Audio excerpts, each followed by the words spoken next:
Today is August 13. Actually, it's a Friday in 1993, and Joe Cupps, Vernon's wife, has driven us up to the cemetery to record a little bit of the history. It's such a pretty rural cemetery. Sits up high in a hill. Usually about all you hear are the sounds of insects, but I think we have an airplane going overhead.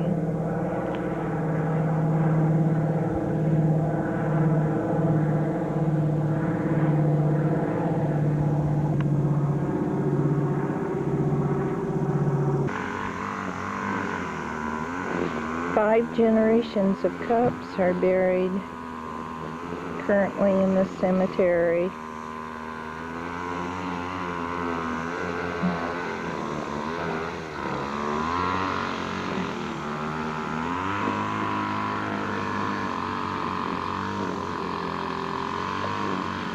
And considering it's a rural cemetery, it's maintained and very loving with very... John Lewis Cupps is the patriarch of the family. I know. He came here to visit William Dan and became ill and died and was buried here because he had for many years lived in Coleman County, Texas. Most of his children were born in Pennsylvania, and he was a traveling person. One of his sons was William Daniel Cupps, who settled and lived much of his life in Newton County and married Louisa Carmack. And Perry and Vernon, after their mother died, went and lived with them. Perry was 8, and Vernon was about 3, wasn't he, Joe? One of William Dan's sons was John Emery Cupps, and he was born in Newton County and lived all of his life in Newton County, which was a long life. He was 99 years old when he died. And Perry's mother was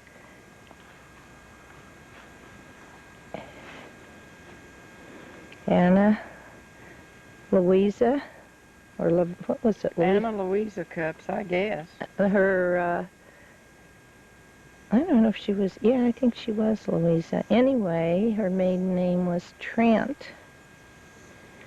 But she died in 1924 when her son John was a year, Vernon was 3, and Perry was 8, and that was when they went to live with their grandparents.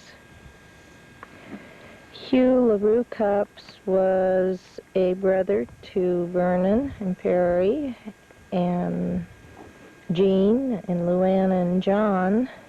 He was born between Jean and Perry, and he died as a young child. This is the backside of Vernon's grave marker. Vernon was the brother of Perry's and husband of Joe. Joe's maiden name was Carlson.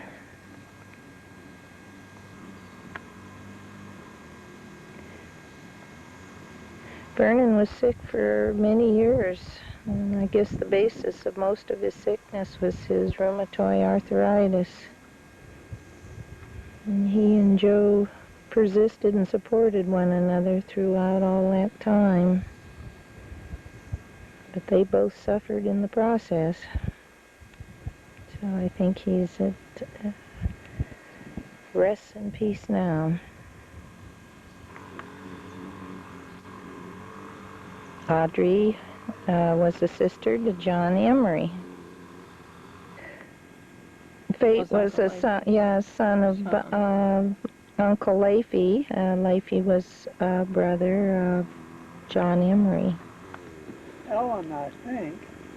Last time we visited here in Neosho, Joe and I went over and Perry had a nice visit with Zelda, who was quite ill at that time. We feel blessed by that, our decision to see her then. Zelda is a Trent, a daughter of a sister of Anna, Perry's mother. None of us can remember for sure which daughter. And Claude was the son of Nora Cups, who was a sister of John Emery. So in actuality, they were both first cousins of Perry's, although not first cousins. Lydia was ill a number of years before she passed away, and possibly it was 92. Lydia was a daughter of Nora Cup Speak and Uncle Holly Speak, and Andy was the son of Ben Hines and one of the Trent daughters. So here again we're first cousins of Perry's and Vernon's and Luana's and Jean's and John's. First cousins to them, but not to each other. Cora, oldest sister of John Emery. You're right. I'm wrong as usual. No, you're not. You have good records. This is, Willie was a younger brother of John Emery. Sister of John Emery. Rita Ruth, the fifth generation Cups, died as a young girl, youngest child of Fern and Jean. Same age as our daughter Carolyn, just a few months apart. Rita Ruth and her dad, Jean, share the same birth date. Wayne was a son of Fay and Willie, and contemporary of Perry's, and I guess a little bit older than, actually he's 1 year older than Perry and several years older than Vernon. He and Perry used to play basketball together. That's the way you did it. It doesn't show. Coffee or iced tea? I've heard of that one. Or a soda or whatever. I don't know. Oh, since you got coffee. I could even give you a beer. I bought some beer because Jeff likes a beer when he comes in late. Cherish, if Perry known that. Tired, so I bought some beer. Now, here I go at the store. I didn't know what store I could buy beer from. See? Remember to take a remember pill every morning. Well, yeah, I better get me a big sign of that. No, and then you want to Tell me about, well, no, don't hide your face. Where is this going to be hung? This hangs in my dining room. Oh, That's so pretty. and it's quilted? That is gorgeous. Quilted. And the tall, thin cup is for John, and the little fat, squatty one is for me. Oh, isn't that? You would say something like Go show it to Perry. I think that is absolutely exquisite. Yeah, you can pick up the pieces. That shape is just precious, I think. And there's a crocheted basket. You put a little plastic container and put candy. Oh yeah, it's adorable. And then the piece to the right, no left, Well, to this the. is just a dishcloth. Oh, just a dishcloth, but I love those, and I need another one. The one I'm using. Small, but it'll stretch. No, the one I'm using is one Maureen made, and I thought, well, I better get my needles out again. It's just going over the hill. That's true. So, those are huge. Well, shoot. Turn If them you on. want my picture, you can have it. Right.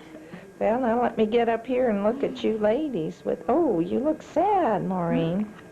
Oh, we are. What's that? Well, I'm recording you. I'm happy. You want to smile? Whoop, I'm going the wrong way with you. I want to tilt your berries up now. I got an idea. They're poor out.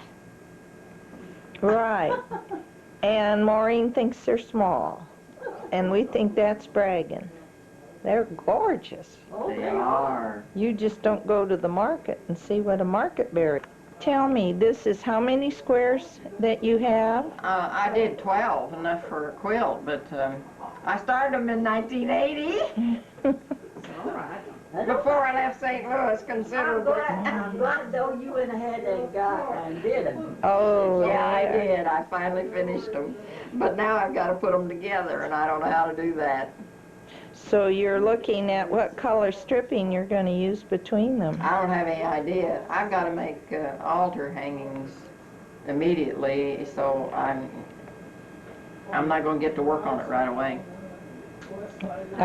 Joe, you might take these to a fabric store. Monday morning. Monday? Oh, you've covered a lot of mileage Oh, we then. stopped and saw several things on the way back too that we didn't Did get on the you? way. Yeah.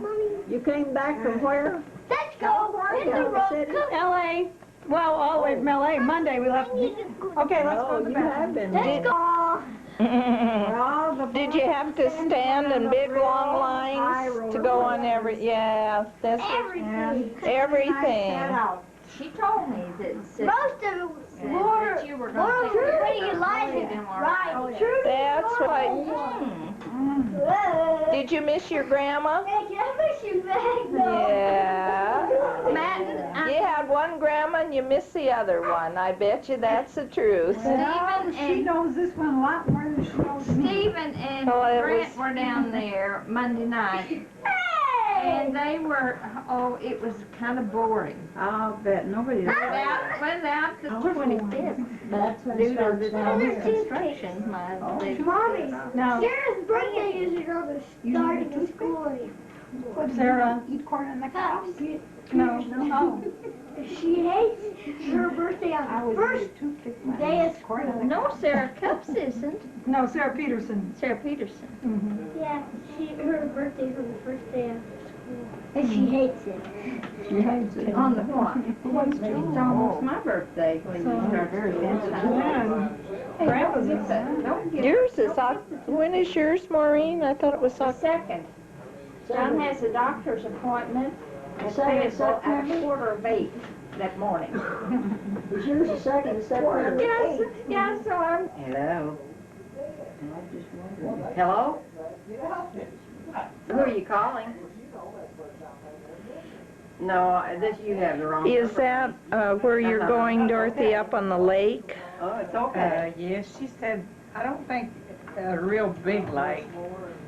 I Maxine don't know Smith? for sure I don't how think big, so. but it is on lake. Yeah, Don't even know Maxine. when they were Smith. talking about it, I said there's so many lakes up in that area. Well, they call it a lake, part of the country. A lot of mosquitoes, too. Yeah, she told us to bring our own in a fishing boat. Stove build. Got the camcorder there, haven't you? Yeah. Well, I've been trying, if I remember to take the lens off and don't hit the wrong switch and a few things like that, then it works pretty good. But I can do more things wrong with it, and I haven't learned how to do a lot of things right yet. There it is again. But this is one of the... What an instrument. Well, I took a lot at the reunion this year, and one of the things I've been trying to do is record. This is Saturday, August 14th, 1993. Perry and I have just left Joe's house and are on our way back to St. Louis, stopping by some of the places that were a part of Perry's growing up. This Church of Christ, the property was originally William Dan's, right, Perry? That's what I understand. Which he donated, and this is the church where they went. Next to the church was the schoolhouse, which, I don't know, did it burn down or what I happened? don't know what happened to it. Anyway, it's gone. It was a one-room school. North to the next crossroad up there. Yeah, this looking directly across from the church is property that Perry's grandfather, William Daniel, finally acquired. Perry used to walk down the gravel road this side of the tree to the Lone Star intersection, and up and down a very hilly road for how far? It's a mile from here to the store. Was a mile to Sweetwater, Sweetwater. and that's where he used to catch the bus when he went to high school. To Neosho 1 year. He went to Neosho 1 year, and then later... consolidated this into the Granby district, and I had to walk to the big gate. Of the house? Oh, so he only had 1 year of up and down hills. I walked up and down hills all the way through elementary school. The Granby school bus came down. And this was for high school. This was for high school now. Okay. And this, what was that? That building probably wasn't there, was No, it wasn't there. it? This big old tree looks like an ancient tree. Well, the gate, the big gate into the house used to hang on that tree. What is it, a maple tree? No, it's an oak. Really? Yeah. No. And then the house, tell about it. The house used to have an upper story, upper porch. A porch where the gabled front part is now. And there was a front porch on it, of course, where Granddad set supplies. But the barn was in the same location. Barn was in the same location, but it's been have galvanized siding put on it now. Where was the garden? Is the garden where they have the garden? The garden was more or less the same place. It didn't come out to the road, as I recall. It stopped about where the gate is up there. That's what Granddad didn't get old Kate and plow his garden. Now, where was the weaning house? It's over the hill down in the hollow, right north of us. And why was it called the weaning house? Well, I just, when these children were first married, before they got settled into a place of their own, they lived there. Okay, and this road that continues now, is this south? Yes. This yes. road going south went where? This one would take you to Hazelgreen. Well, it also took you right by the Lone Star Church, where we just were. Yeah. And then by the Brady place. By the Brady place, and by the house on the 30. Now, where were you born? Well, no, I don't remember. I think you were born on the house on the 30, honey. Well, as I recall... That's the story, I think, and it doesn't exist anymore.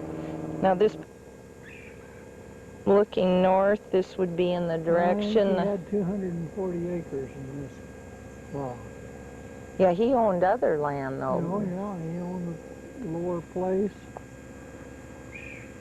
And he owned the Copeland 40. He started out with -0. Yeah. I think... He cut railroad ties to pay for this place. And he married, I think your grandmother was only 14 when they were married. Well, we'll have to check those dates because you have the marriage license and you have her birth date, so you can calculate how old she was. But, I mean, did an amazing, he settled here on the move from Pennsylvania, and some of his family went on to Texas. But he lived here the rest of his life, and most of his children were born and died here. Yeah. Actually, after he died, his daughter, Rosa, lived in this house. No, she, in the will, Aunt Rosa got the home place. Yeah, and she lived there till, no, she didn't die here though, honey. No, she, after Uncle Silas died, she married a fellow by the name of Kritz. Or Kreitz. I'm not sure which it was. And he was a nurseryman from Newtonia, and they came here and lived here. In fact, he did some nursery work here. I think when I first knew her, they had the nursery here, but I don't think I ever saw the house inside. If I did, I don't remember. Well, okay, let's go on to the Brady place. Well, this is the house, the Brady house, what's left of it. And it is entirely grown up. The yard used to come down to about where this tree is now. That cedar tree, Dad always parked his car by that cedar tree. He'd pull in there. This is where Perry lived with his parents and siblings until his mother's death, and it was down the road from his grandparents' house. How many miles would you say? 3/4 of a mile, I think, to Granddad's place. And there used to be a road, and a number of these houses have disappeared, either been moved or burned up. The growth is as rank as either one of us have ever seen it.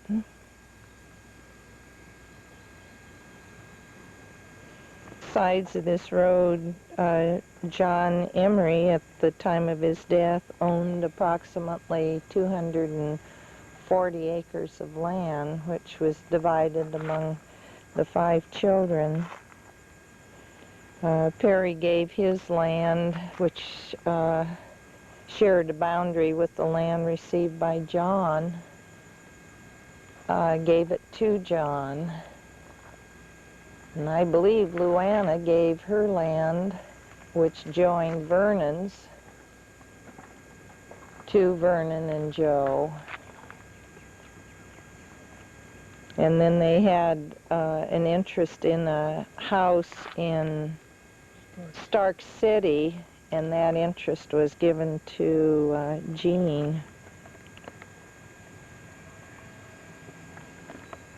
It's kind of reverted back to its natural state, very different from what it was when Perry grew up.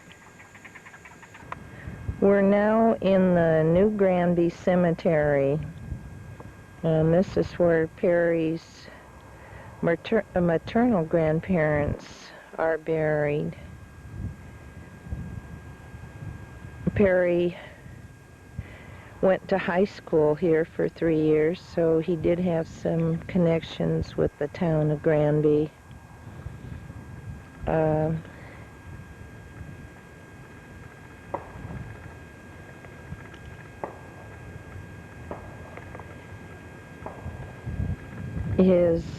He didn't have a lot of contact with these grandparents. I think his grandmother died when he was quite young, and there were some differences in the Perry's grandfather had a mining operation somewhere in this area. One time we went out and saw the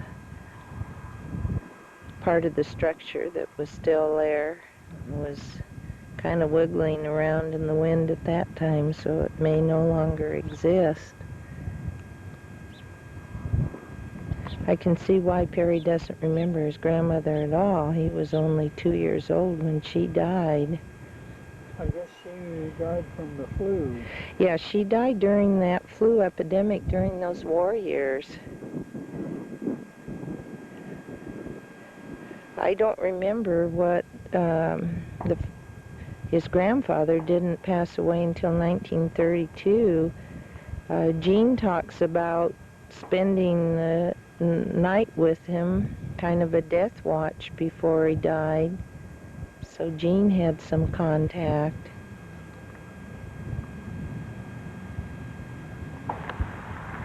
Anna's family name was Rowe, as far as anybody knows.